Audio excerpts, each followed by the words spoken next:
everybody. Welcome to this month's Generation Change, our monthly fireside chat with leaders, change makers, movers, and shakers around the world. Whether you are regular or you just joined us for the first time, it's great to have you and thank you for tuning in. My name is Anna Shpak and I'm President of Generation Female. We are a non-profit association that aims to empower and support all women leaders in their personal and professional capacities through the range of events and conferences, such as this one. We are also building a global community of women and allies in the hope of raising awareness and providing access to useful content and context. And if you are not already part of our network, you can easily sign up for free at generationfemale.net. This is our 7th episode of Generation Change. We started this monthly series late last year to shine a spotlight on inspiring role models from all over the world and tap their insight on their respective areas of expertise as well as their personal experience. We like to keep the conversation intimate and interactive, as well as useful and relevant to those of you tuning in. So we always set aside time at the end of our conversation to answer your question.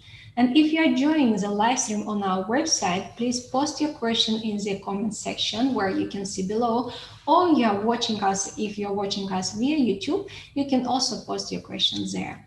I'm so thrilled to announce our speaker today. We are very honored to be hosting Marianna Vintiadis. Marianna is currently co-founder and CEO 36 Brains, technology-driven investigation. Hello, Marianna, and welcome to Generation Change. We are so glad to have you with us today. Hello, Anna, and thank you for having me today. I'm very pleased to be here and do my bit.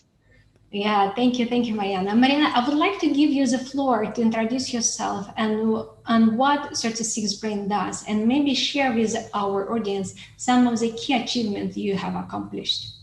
Okay, thank you. Well, 36 Brains is a new company. It was born at the end of last year, and so it has survived its first 6 months under COVID quite well. We are very happy with the way the setup has worked out. What we do is that we work in the area of business intelligence and formal investigation. So we collect information that is relevant to make business decisions and to avoid or reduce risks that can be taken. We do this in a partly in continuity with what this is a well-established industry by now in many countries, but our aim is to increase the technological component of this activity and use technology to make the work more efficient, but also produce better and deeper results for our clients. As we go along, I'll go into a little bit more detail. I set up this company after 20 years working for a multinational, and so I have a lot of experience in the area, but it was very important for me to bring fresh thinking and fresh blood. So the team is all under 30. So I'm a grandmother by their standards. They're a very bright and exciting group of people, and they have already contributed dramatically to our first steps and have led us to create already a second office outside Milan in Germany as within the first 6 months of our work. Okay, so you know that personally, and you know this, I'm very passionate about technology and of course technology-driven investigation and cybersecurity are areas of increasing importance as our daily lives become increasingly digital. So I would like to dive deep in this subject. Artificial intelligence is the new electricity, and this is really obvious. Could you please explain the differences between traditional intelligence gathering and investigation versus technology-driven intelligence gathering and investigations? Yeah, well, artificial intelligence assists where there is a lot of data, because essentially what it can do is it can read through the data And having set a number of parameters, it can help you sift through the information, bring out elements, sometimes elements that you yourself were not able to identify at the beginning. Let me just give you an example. Let's say that you're reading through emails, right? So you're reading through an email data set because you're defending somebody in court. And so what happens with emails, as we know, is that people will reply to a thread, right? So an email will come and then another email will come and then another. And so actually you could read 35 emails, or you could read the last one in the thread, and underneath you have the whole set of information, right? Now, intelligence systems would pick out the longest email, the latest email in the thread. They will also pick out whether this thread has ever been forwarded, because sometimes people will start a parallel thread, right? So you receive something, you send it to your colleague, and he or she sends it to somebody else, right? So what happens is that this you have a proliferation of the data, and this would mean, reading a very large number of emails. This way you can take it away. Or you can look at a data set and want to find out, how many times has Marianna spoken to Anna? Okay, that may be an easier question. But the question is, who are the most frequent interlocutors, and do they change over time? That's where the machine that can learn and read the data can do for you, right? So it makes life a lot simpler. It makes life a lot easier sometimes, but it doesn't substitute us entirely. Okay, I understand. And there, based on open source research, I came across some articles about some key technology trends impacting law enforcement investigation. And I really would like to ask your opinion about data sharing, then clouds, because everybody talking about this. And of course, one of the hot topic everywhere, it's credit cards and fraud. Ah, yes. Okay, well, let's start from the first topic you suggested, which is data sharing. Of course, data sharing can make things simpler or more complicated. It creates a lot of noise. For example, let me just give you a simple case where maybe you have an internal fraud in a company, right? Normally, employees did not really have much of a profile. Today, they may have a Twitter account, Facebook account, a LinkedIn profile, a number of outlets of information where you can find. This can be helpful, but it also generates a lot of noise, right? It basically means a lot of information that isn't relevant or pertinent to your investigation, but which you are required to look up because it's there and you can't afford to miss something, right? So, in our understanding of an investigation, you have to follow up every lead. Unfortunately, here we have lots of leads which are entirely useless. And which come into the story. And that's, again, where an area where artificial intelligence can come in handy, because it produces ways to reduce the amount of time you need to spend reading posts that actually turn out to be irrelevant. Okay. The cloud poses very different issues for law enforcement, because the first question is, where is the data sitting? And, in the past, somebody would come in and ask you, okay, let's say you were a company that was being raided by the authorities. They'd come in and take your computers, take your servers. Now they can't do that anymore because there isn't anything there, right? It's somewhere else. And so the question is, where is it? And if you have a service provider in a foreign country, do they need? How will they access that data? Do they need to make a formal request? Well, will they try and download the data locally in some way? Is this contestable? It makes life a lot harder, because it's first we had physical evidence, then, and that was even easier to identify where it was. It was usually in boxes in some archive. Then we moved to data, and now moving to the cloud, it makes life not impossible, but quite. I'm less concerned about credit cards. What I mean by that is that here artificial intelligence has been extremely useful because banking systems are trained, okay, to spot patterns of behavior that are different from your usual, right? So I don't wake up very early in the morning If it starts seeing transactions from my credit card at 6 o'clock in the morning, it goes, hang on, what's wrong today? Okay. Or maybe it knows that I frequently travel around Europe, but maybe not so frequently in Africa. So if it sees an African transaction, it will immediately flag, right? And so the bank can call you. As a result, banks have become increasingly, rapid and swift at blocking cards before too much damage is done. So you may have more potential threats, but the damage to each individual user is more limited, to be honest. And so I'm fairly confident that technology there is working rather well. Yeah, thanks a lot. I have another question. What are some of the main trends in technology intelligence and investigation markets? And also maybe you can share with us what kind of services do companies and individuals want? Yeah.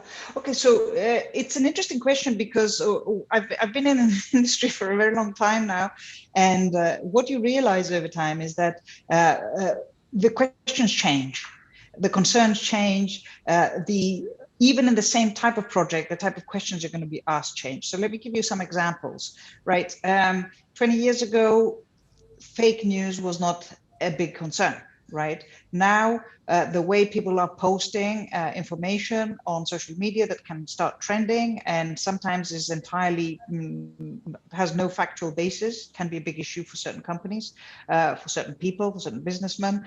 And this is one area that, for obvious reasons, if we didn't have the social media, we didn't have the rapidity with which fake news. It's not that there weren't stories planted in the press, but it was a harder thing to do, and the damage done was usually more limited than what can happen right now. So here things can spread like wildfire very, very quickly, and as a result, you find yourself in the situation where you are overwhelmed by a piece of fake news. So that's an example. But let me take something more traditional. So when you look at a counterparty, you have to take somebody on board, you have to do a business deal abroad, and you want to look at who they are, if there's any undisclosed issues that could cause concern, right? Now, in the past, people would typically be concerned about their financial standing, their ability to perform the service or produce the goods that they were offering. Okay. Now, as legislation has passed in, and for example, we're a lot more interested in ESG, in other factors that can affect society and the impact on our reputation for doing business with certain people.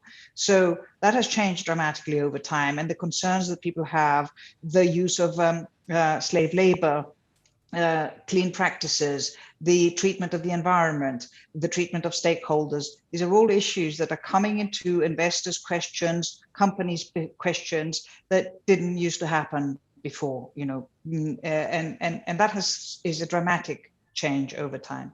And of course, you earlier touched upon cyber, and that's another area where, of course, as the technology has emerged and has become more critical, companies want to know a little bit more, especially with suppliers, for example, that will interact with their systems, or whether they have had issues, whether they have breaches, whether they have maintained good systems over time, or whether they could be a potential risk. Yeah, thanks a lot. And also on your website, on 36 Brains, you offer a range of services, all the way from preemptive, like reputation due diligence, to reactive, like information breach intelligence. For companies with limited resources, are there any particular areas they should prioritize based on your experience? Yes, it's an important question, this, because a lot of the time you find that companies will come when things are too late, because they have decided that they maybe have been too small to conduct certain types of work, especially preemptive work, right, will often be neglected. Now, what you need to bear in mind is that a due diligence investigation, okay, is a small project which doesn't involve a lot of money and doesn't take a lot of time, right, because resources are limited. But if you pick the wrong choice, right, you could end up in litigation. You could end up, having major damage to your business because whoever it was is not performing to the standard that you were expecting them to. Now, I think what companies can do is that they can put a number of procedures in-house, okay, so they can start being discerning themselves, ask good questions and sound questions and for disclosure on counterparties to reduce the cost of due diligence, and maybe only proceed if they have limited funds in areas where they have real uncertainty. Okay, but otherwise, the areas that I think should be prioritized are cyber defenses in many industries, and also internal investigations. And the reason is that these are two areas which are very hard to do in-house on your own. Essentially, you usually need to have third-party providers involved. It's not the sort of thing. Whereas onboarding of partners abroad, etc. You can set a set of criteria and go through it on your own. But if you have a major fraud in house, it's not simply that you don't know who to trust. It's also that you should have figured it out before, and therefore you should get a third party to understand exactly not just who did what, but who failed to spot what should have been spotted, or what systems failed to work, right? And that's where you really need somebody from the outside. And the more the laws have changed over time, right, where even things that were considered company internal issues can have an impact on the assessment of management, then because you need to always ask yourself, why did this fraud happen? Do I have lax controls? Do I have unhappy staff? There is a case every now and then where I have hired a fraudster, and that was that, and I could never have foreseen it.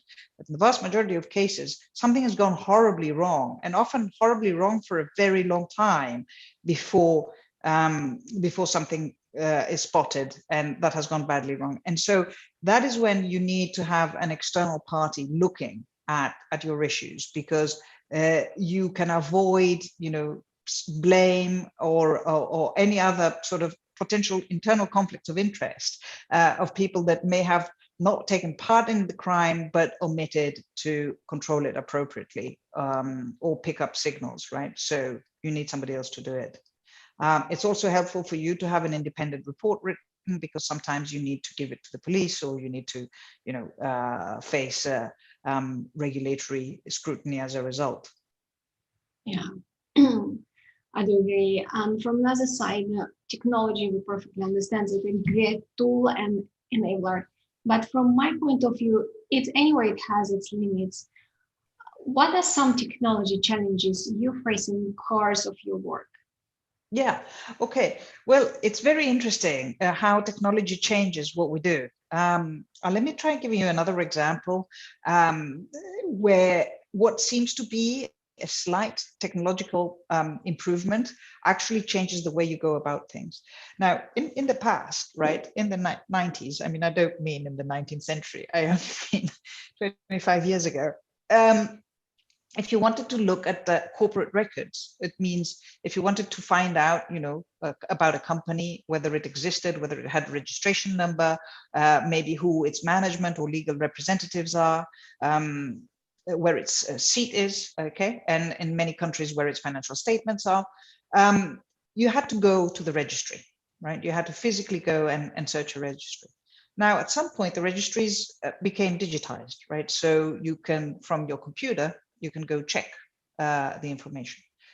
So that you could simply say, well, that's a small change, right? It makes life a lot simpler. It makes it faster, right? But it doesn't really change the nature of what we do, except it does, because the moment you digitize the entire archive, you could search through it across. So you can set parameters and say, not just, what is 36 brains, for example, where is its seat, but you can immediately find who runs it, what else they ran before, okay, what entities they were, whether they could have undisclosed conflicts of interest, whether they run previous businesses to the ground, whether they've had any regulatory issues, right? Now, that can be done on a fingertip once you've digitized the entire archive. So you haven't just changed the way you do the search, but what you can search for. So it is completely disruptive. And this is what is happening right now. Technology isn't just changing how quickly or efficiently we can do things, but is actually helping you identify new areas and new work that was virtually impossible to do before. That's very interesting. And then from another side, your company also offers cyber threats analysis and response. As countries, cities, and companies become, let's say, more smart and operations become increasingly automated, we're also creating more and more, let's say, vulnerabilities that can be exploited by malicious actors. How significant are cybersecurity threats and risks?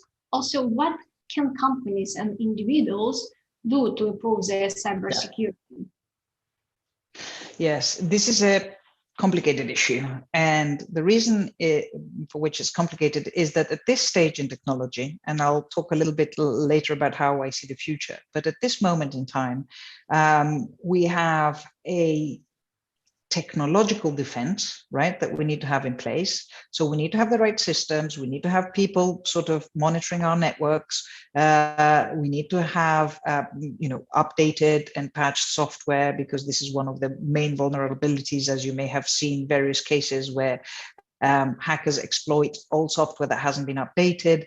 So there is a technological component to this, okay? But the biggest threat still remains the human component. Okay, the vast majority of hackers still go through phishing emails. Now, you may be aware what a phishing email is. It's an email that is masked asking for something else vis-a-vis, what it's really asking for. So it tells you, for example, that you have to change your banking credentials, or that you have to collect a package that has arrived and is being kept for you in store, or that there's a problem with your electricity bill, something that will induce you to click on the link, right? Now, what has happened over time is that whereas these emails at the beginning were very badly constructed, okay, they were badly written, they were quite easy to identify. Now, these emails are done a lot better. They use the same graphics, for example, of the firms they're trying to emulate.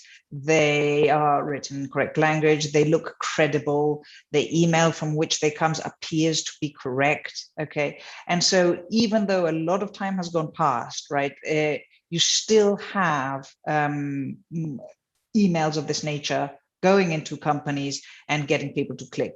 And the take-up rates are very, very high.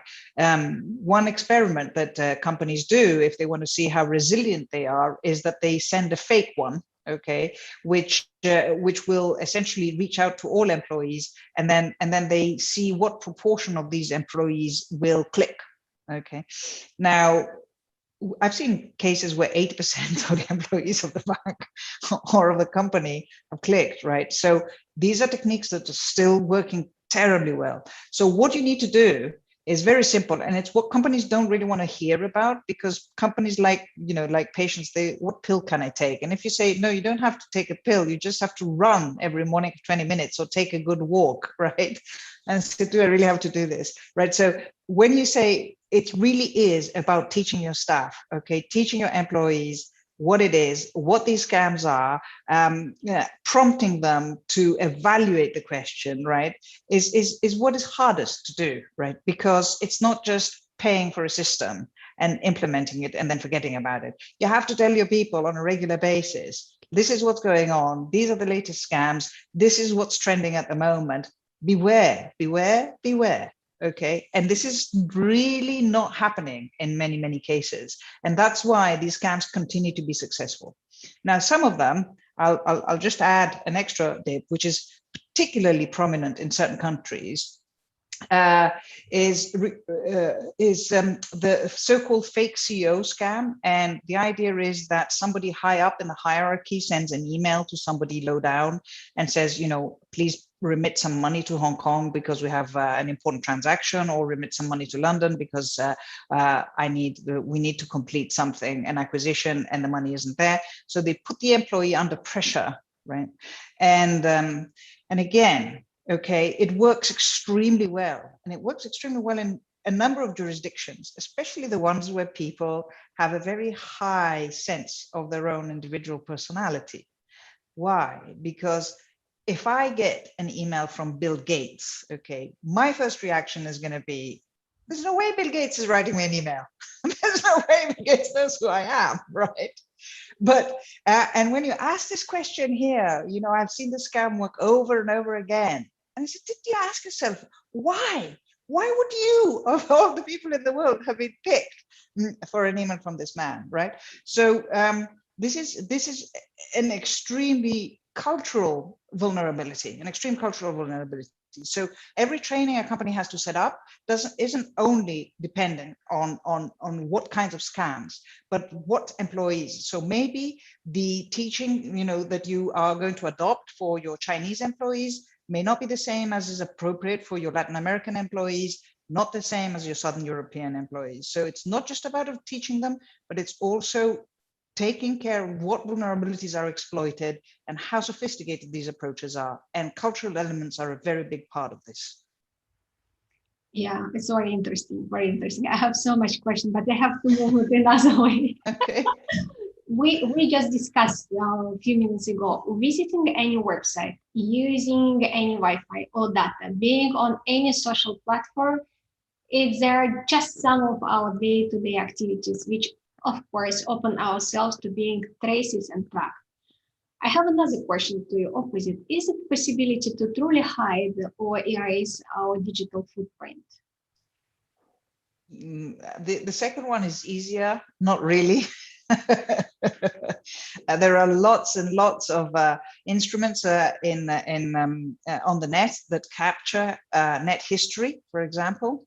And it's surprising sometimes how very old information can survive for a very long time. So the idea of a complete and thorough removal is not really that simple. Okay.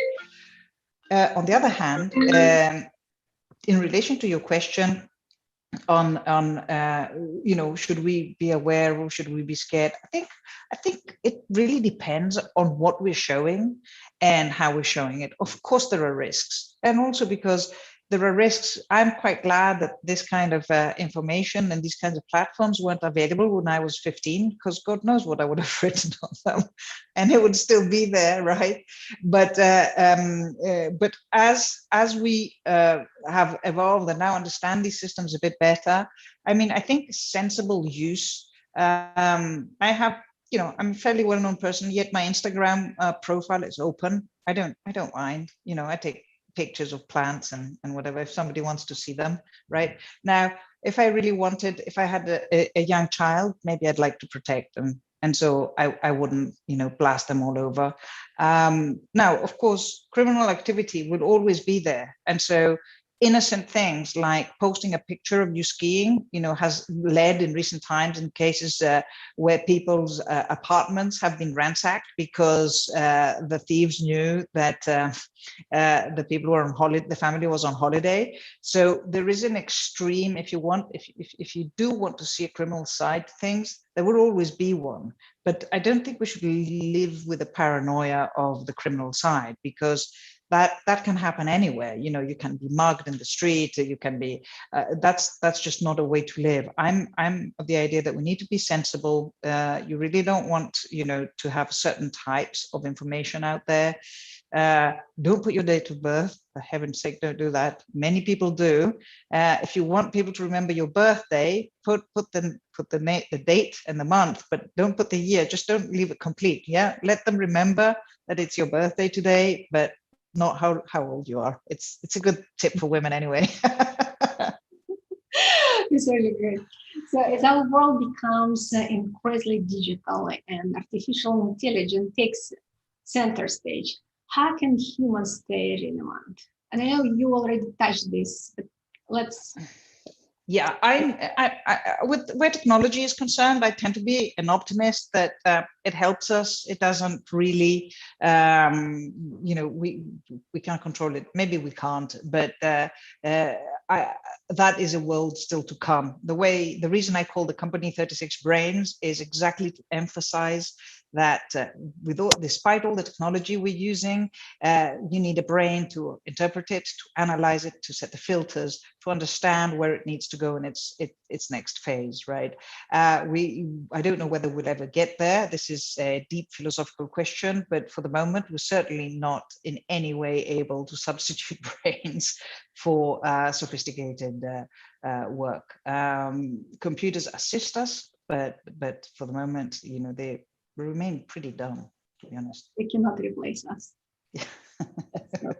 Well, I want to move away from your work for a bit and ask you more about your personal career and journey as a woman leader in your industry. A bunch of questions I have for you. Let's start from, do you find any challenges as a woman when you work in Kroll as a board member for Transparency International and as a co-founder of 36 Brands? And also, how, if you had it and you have it and having it, so how did you overcome them? Oh, well, it's an interesting question. In a way, I succeeded. So I have to say that clearly any obstacle was not one that couldn't be overcome, but it hasn't been easy. And certainly there are issues still with being a woman, and in this industry in particular. And I find it really strange because if you think about all the stories of the past, okay, we have James Bond, but we have so many women spies, right, in history, real ones, and so you'd expect that it would be an industry where the abilities of its female members of this community would be particularly held in as of interest, but it's not the case. Very few women are in this industry. It's not impossible. Okay, it's not but kind of people expect to see a man, to see 007 and I have found that sometimes a little bit complicated. I was very lucky at some point that my name is Marianna, and GQ magazine ran this issue with M, and they put Judi Dench. At the time, people commented that we didn't have the same age, but actually, I think it was a very strong signal to say, look, there are women in this industry. So even in the James Bond movie, James Bond had a boss who was his who was a woman.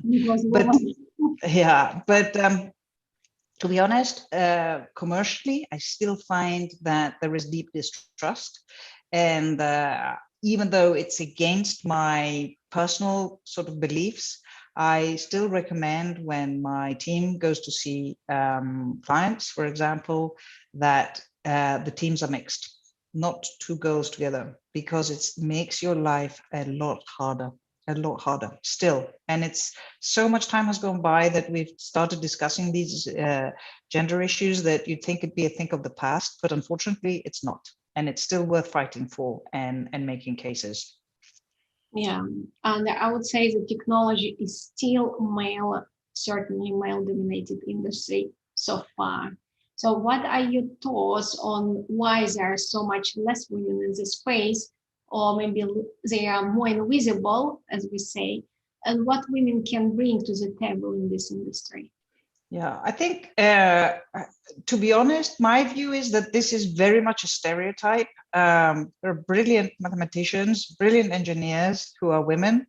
You don't even need, without wanting to offend anybody, you don't need to be brilliant to learn to program a computer. Lots of people can do it. And certainly there isn't anything in particular that makes a man better at that job than a woman. We're getting some excellent CVs from young aspiring girl candidates, and I'm delighted to see this. This is just a taboo, and it just needs to be broken. It's great fun to do the work, and it's amenable to every young man and woman in the land without any difference whatsoever. Yeah, thank you, Marianna. You have had and continue to have an incredibly accomplished career path. What keeps you motivated?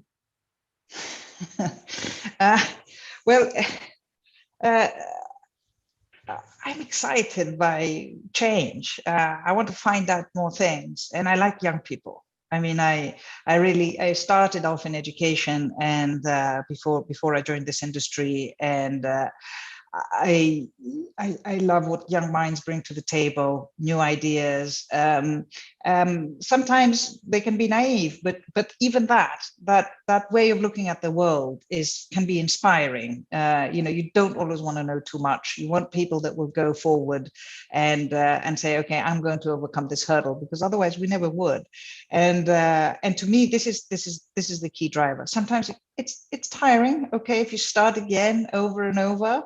You put a new challenge, it means hard work. When I decided to set up this company, a few of my friends said, "Oof, you still want to work? We're already starting to think about retirement." I I can't. First of all, I can't think of myself without working. Okay, it's just not something I can contemplate. I really don't know what I would do with myself. I love what I do, but I just find it so satisfying and so exciting. Every case is different from the next. Every day a new technology comes in, a new type of problem comes in, and you just have to work around it, find out how to deal with it. And that's just a constant challenge, which I enjoy enormously. Yeah. Are there any leaders, female or male, you look up to or who have inspired you on your journey? Any leaders? Yes, I have for many years served in the Italian Radical Party. I am a great fan of Emma Bonino, the politician, former head of the Senate, and I would like to see more female leaders in politics. We've had some pretty extraordinary women in the last decade, not least Mrs. Merkel, for example. But I have found no end of inspiration in some of these people and the work that they have done through the United Nations or through other areas. How would you describe, Marianna, your own leadership philosophy and what leadership means to you? To me, it's all a learning experience. So it's not about, it's about being challenged and being taught to think by the people that work with you. So I'm not interested in being the boss. I'm not interested in being, the guy who shouts at people or tell them what to do. That's not the style of leadership that's in the office.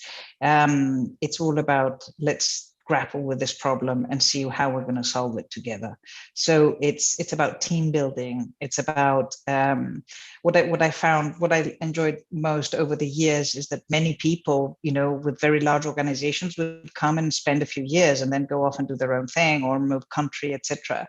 And they all come back. It's like I don't have children on my own, but the people I've worked with over the years are my extended family in a way. Yeah, I can imagine. Maybe you can give advice to young women who's looking to become entrepreneurs and who want to be women leader.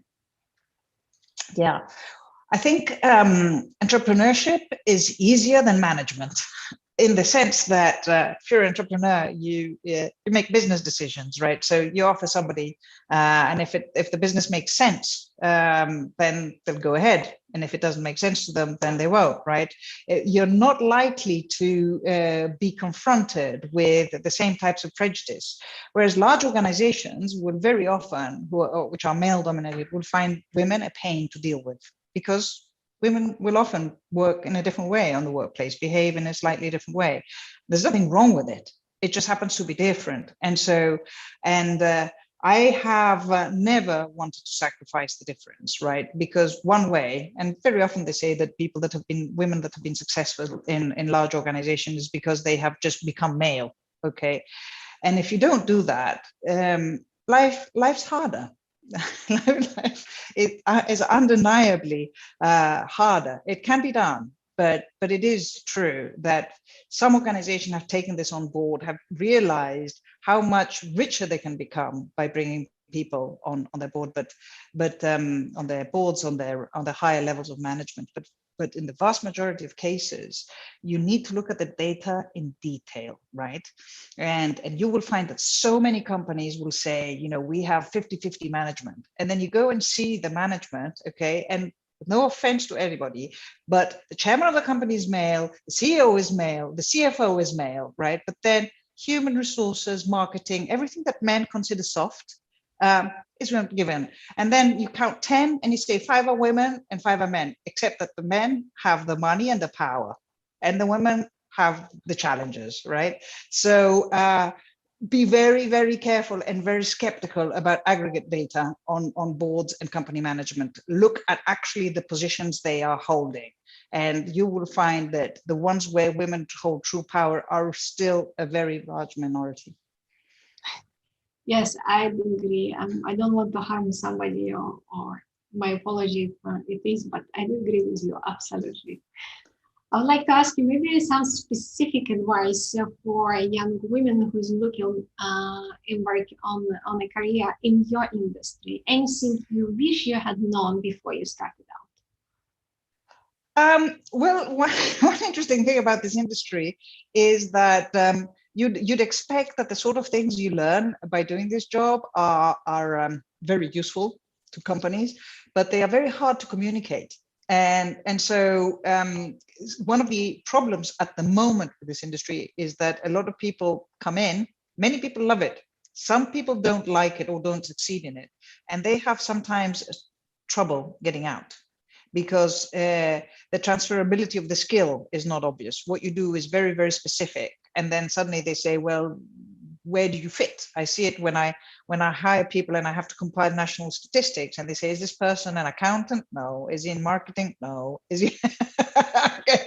So the standards characteristics, yeah, the standard ways that companies will sort of process people still don't fit intelligence analysts. I think it's going to change, because with all this information that we find, increasingly companies will want to have at least small departments in-house to do the work. And so it will offer people the possibility of a corporate career. But this is something that is quite important, that for the moment, it's not that easy to come out, to leave this industry if you've embarked on this journey, right? It's a fun journey. Not many people want to go, but if you do, it can be hard. Okay. So that's probably something I would have. But and for the rest, no looking back. Yeah. And what is the next for you in this case? Any other plans or other goals you hope to achieve? Well, we'd like 36 Brains to become a major European player. This is the field where, if you think about it, Europe is very far behind. You know, let's take Google is an American search engine. The Chinese have their own search engine. The Russians have their own search engine, Yandex. Europe doesn't have a search engine. I mean, this is how bad it is. We don't have even a way of controlling the big data of Europeans, right? And looking, because we don't have a competitive engine. I mean, I just find that unbelievable to date that we are so far behind. And so our aspiration, and I say our because my team's behind me on this, is to create a meaningful player at a European level.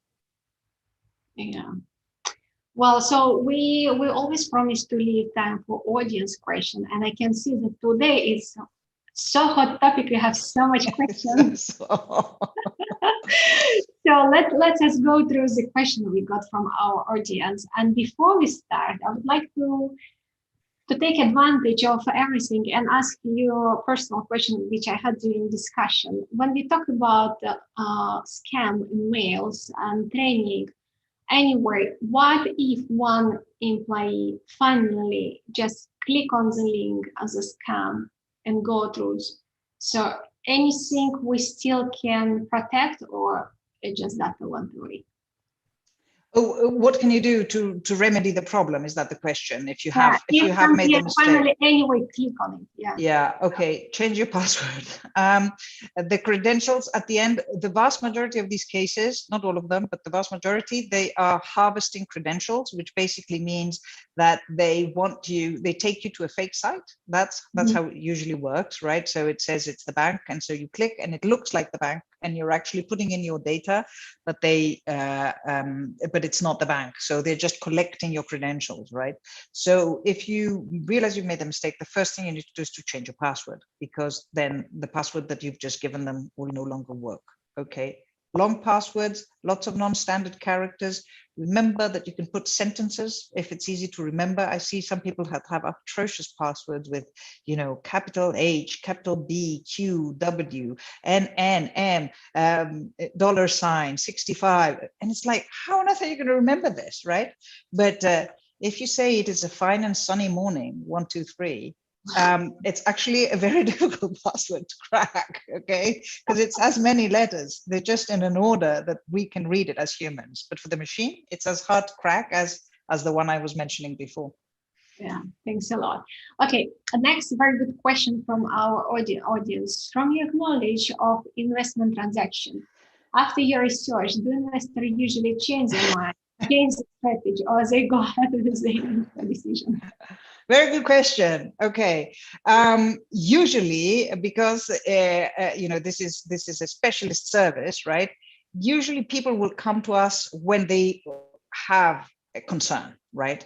So they wouldn't go through every transaction. So the fact that sometimes we will find things that will get people to walk away from a transaction is not so surprising, because they wouldn't have come to us in the first place if they didn't want, they wanted to check something a little bit more thoroughly.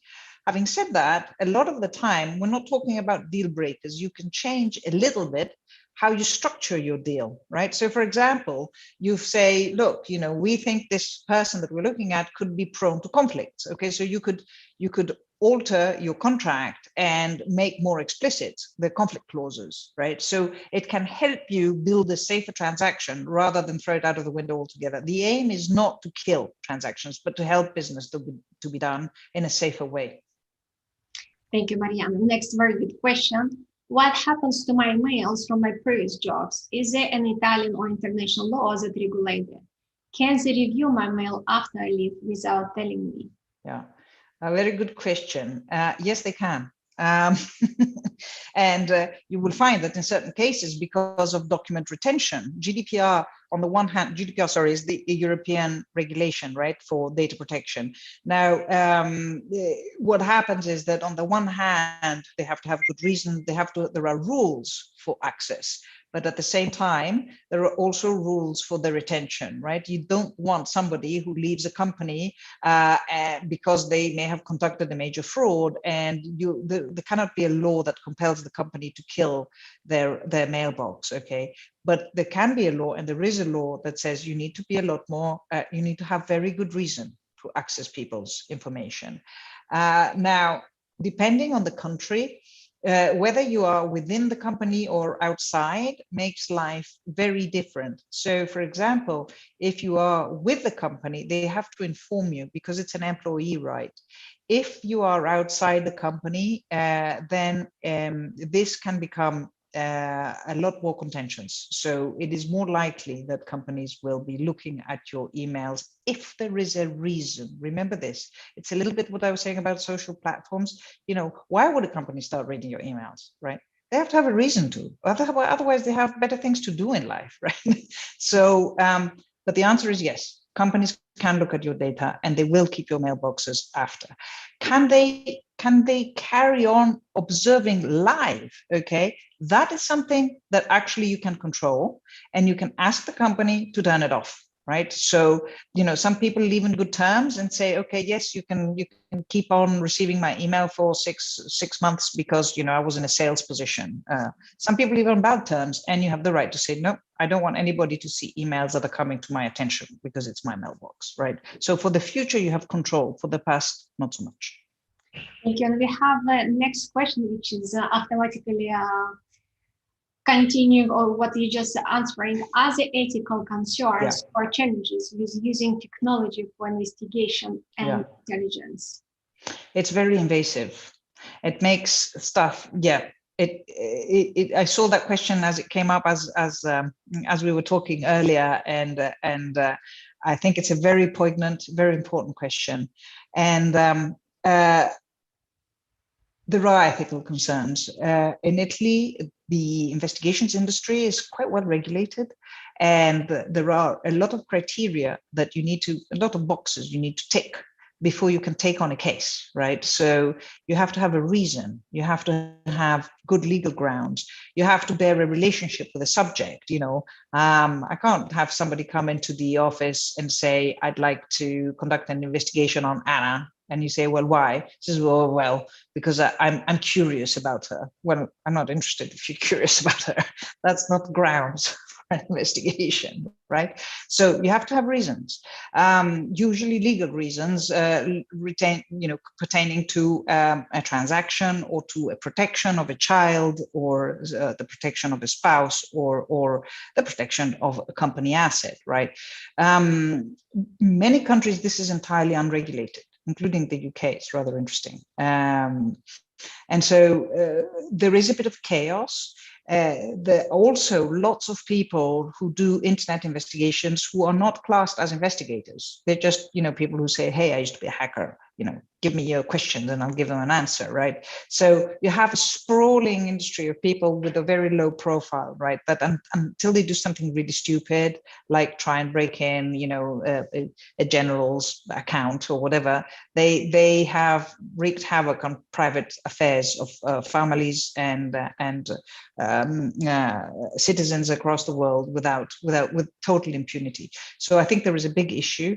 I'm very careful about which cases I take on and which cases I don't, but it's not always the case. So yes, there is an ethical limit, and also that is the general principle in general for an investigation. Technology makes can make your action so aggressive, right? So you can go and look at people's Facebook accounts, private stuff, that you need to be extremely careful about whether it's pertinent. And GDPR affords some protections because it puts the onus on myself to argue that I had to go and see something that was quite clearly personal in a business transaction. If there was a reason, I need to be able to justify what I'm doing and why. You don't just take a bazooka and fire at everything every time somebody comes in with a small inquiry. So you need to be very careful. Thank you, Marianna. And we slightly arrive into another question, a very good one. Is it your service, you're providing service only for institution or also for private that want intelligence on company or as individuals? Yeah, most of our work comes from companies on companies. Some of our work comes to looking at, from individuals. Occasionally the work will come from states. They want very different things typically, okay? So usually private individuals maybe have some debt, some debt to recover. And they want to know if somebody has any assets that they can go after. Not work I particularly like, but it happens. Whereas companies tend to have the more sophisticated questions about, reputation, leaks of information, what their competitors may be doing, what their next steps, what they should avoid doing if they're entering into a new market. There are very different questions that can be addressed, and it's a much richer environment, and it's also one that creates fewer ethical sort of qualms, because if you're looking at comments, like for example former employees, etc., they're commenting on an institution or on a company, on a corporate entity. It's not really poking their finger in somebody's eye and causing personal damage. So they have a lot more issues. They can have internal frauds as well. They can, there is a whole host of areas where these kind of services can be applied. And whereas for governments, they tend to have their own apparatus. So there has to be a really specific reason why they don't want to use it. they have their intelligence services, so why come to me? Okay, it can happen sometimes, and there are very specific reasons, but they tend to be few and far between. Yeah. And another question from our audience: can digital records and information ever truly be completely secure? Yeah, no.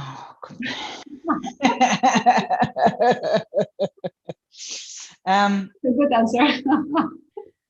Yeah, the short answer is no, but there are many different ways of. It's like this is something I always use, but it never gets old, right? So security is like an onion. Okay, so it's how many layers of security do you want, right? And the more layers you put, the more cumbersome it is to access the information.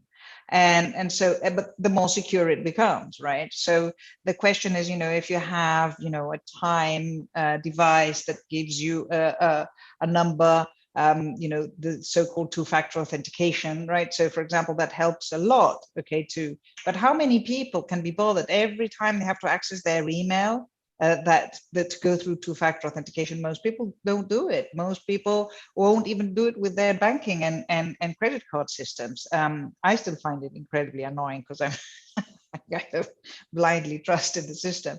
But the result is that I'm talking about the credit cards, but we tend to be our own worst enemies. Very, very often people ask me about cryptocurrency, and they say, is it really safe? Now, it's built in a certain way that it makes it very safe. But if you lose your key, all the safety nets disappear, right? So it really depends on what we mean. And generally speaking, today, the answer is no. I think systems are becoming more sophisticated. And by more sophisticated, it means that they're taking away some of the human discretion, right? So up to now, if it's up to us to pick our own password and change it regularly and not put, our child's birthday as or our favorite pet or whatever it is that most people use, right? So that when it's left down to us, people will make stupid choices, right? And people do. I mean, I see it with my relatives. I mean, it's embarrassing, but technology will come to the aid here, and it will become more and more secure as it happens. Now the thing is, and if you think about it, large company, occasionally, yes, they will get hacked, okay, but only a proportion of their systems is going to be affected because they have revenues in place. I haven't really heard of a company that's gone down because their entire archive was essentially put on fire and they lost everything. You build resilience into your systems, you build business continuity. So there are ways. So it's not all entirely out there to be got at, but you need to be careful. Thank you, Marianna. We have another great question. What are some of the biggest technology trends you think will have most impact in the next 5 years? Well, we're looking at the artificial intelligence, big data stuff. We've been talking about it for a while, but it's not over in the sense that, it's still bringing up new things.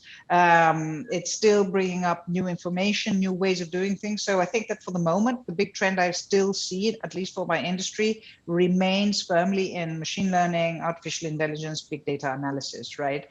Now, and in fact, there are certain things, if you start grappling with the problems, that you see that we're still quite far behind. I was doing an analysis recently to see in sports webpage how much users interacted with each other. Popular sports webpage, very hard to find ways of meaningfully creating data analysis very quickly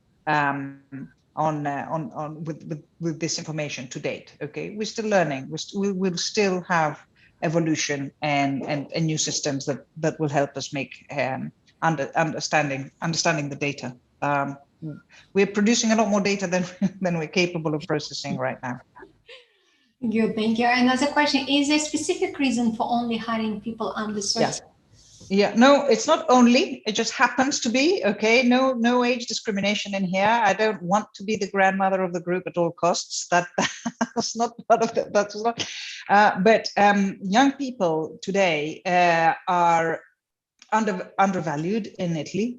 So to me, it was a big, important step to actually show that there is value in this age range. There is very high unemployment rate in this age range in Italy, and I think it's all for the wrong reasons. But actually, there is also a technical reason, which is that young people live technology in a different way than we do. They immediately, spot the software much faster than I do. They pick up the links. They learn how to use it a lot faster. Even though I've always, like computers, I've always used them. I built the first computer as a kid with my father, right? So it's been running through my veins forever. But I can just see that they're just so much faster than I am. So and it's a great thing to see. It's a challenge again.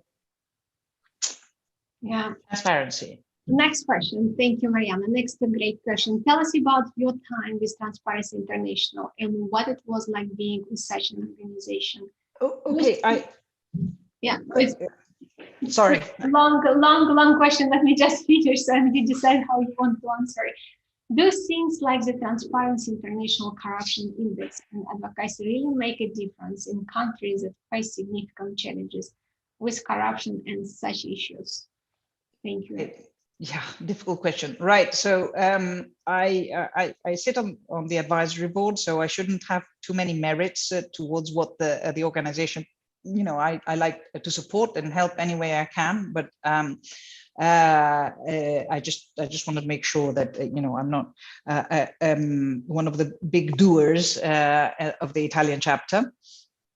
Now, I think transparency is a key issue. I think corruption is very hard to root out from just basically institutional level. Sometimes also at an institutional level, there can be conflicts of interest in running major investigations. The more information is available and is transparent, the more we can be as citizens involved in rooting it out.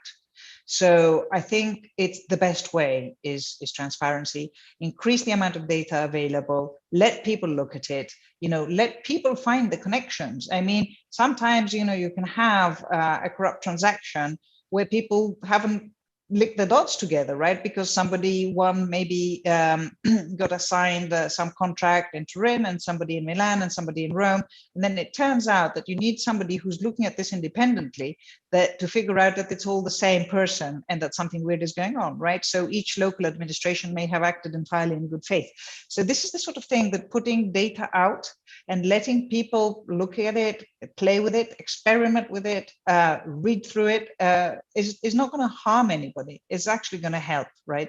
And people get obsessed with personal data and data protection. And to be honest, first of all, the vast majority of data that regard corruption is not about people. I mean, ultimately, there's somebody who's benefited, but to watch a corrupt transaction, it's a bridge that was never built or a motorway that was full of holes. And then what the documentation allows you to do is to figure out which companies there were, and then ultimately who was behind it. But to be honest, if I have taken money from the state, okay, I don't think there's anything wrong that the state should hold me accountable for what I did, and therefore have it among its conditions that my name is going to be published. Otherwise, I can do another job. I don't have to build motorways for a living. I can bake bread and not have my name published anyway. Okay, so that's the way I see it. I think it's extremely important, and it is the only way. The Transparency Index, some people criticize it because it's about perception, but it's interesting because it's their own citizens' perception, and so it tells you a lot. So it's not what Germans think Italian corruption is, it's what Italian believes Italian corruption is. And so this is very interesting, both at a general institutional level, because of course now people are doing their best and utmost to not be, on top of that classification. But at the same time, it tells you a lot about what citizens believe of their institutions, right? If this is what they believe of their country, whether it's true or not, because, one of the defenses is, oh, it's not true.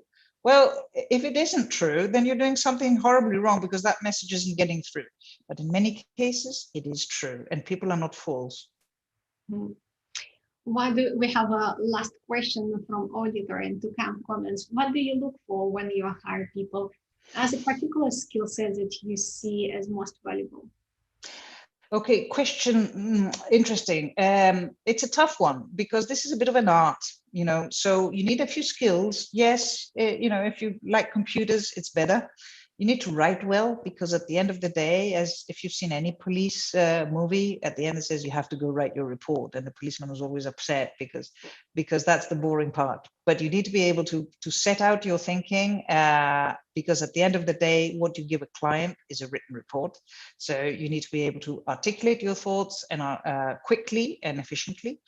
And generally speaking, the other feature which is quite important is you need people to have lived in at least one other place than their own, okay? Because they need to understand that there are cultural challenges and differences. And if you don't see that, people will say to me, oh, I don't, for example, I don't want to do business with such and such a businessman because I saw a negative article. And I kind of say, do you know this businessman comes from a dictatorship and he or she opposed the dictatorship? So they run a smear campaign against them. Well, not having this problem in their own country, they hadn't thought about it. Okay, so you need to be aware that data doesn't mean the same thing in each country. Journalism isn't always free. Corporate records are not equally reliable. Some countries, are a lot stricter on what needs to be done and how it needs to be done than others, right? So if you don't have that, that's where you pay for the brain, right? That otherwise you're just getting data. You don't get data and you get an analytical report. Somebody's thought through what they've read and they've used their experience in brain to analyze it. And that needs a little bit of a cosmopolitan angle. Otherwise, you're never going to get there. Thank you, Marianna. I would like to read a few comments which our audience left. Fully agree that artificial intelligence cannot quite fully replace human intelligence. Thank you, Marianna and Generation Will Know for a great session. And another comment, so inspiring. Thank you, Marianna. Thank you. Thank you very much for having me. I really enjoyed the session and hope we'll have opportunities to do other things again in the future. Thank you, Anna. Thank you so much, Marianna. And really would like to thank you for taking time and joining us today, for sharing with us your experience, stories, and insight. Me personally, I'm thrilled, and as mentioned before, it's a subject which I really like.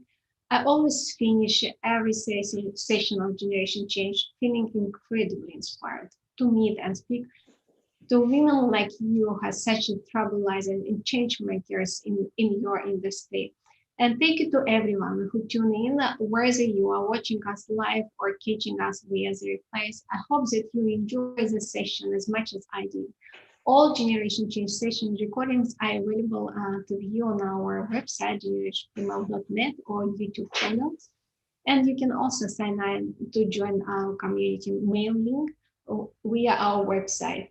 So we are not sending too much newsletters. We are not selling data. We are very careful with it. So you're not going to be spammed by Generation Female. So we are Generation Female. Thank you for joining us. Thank you very much, Marianna.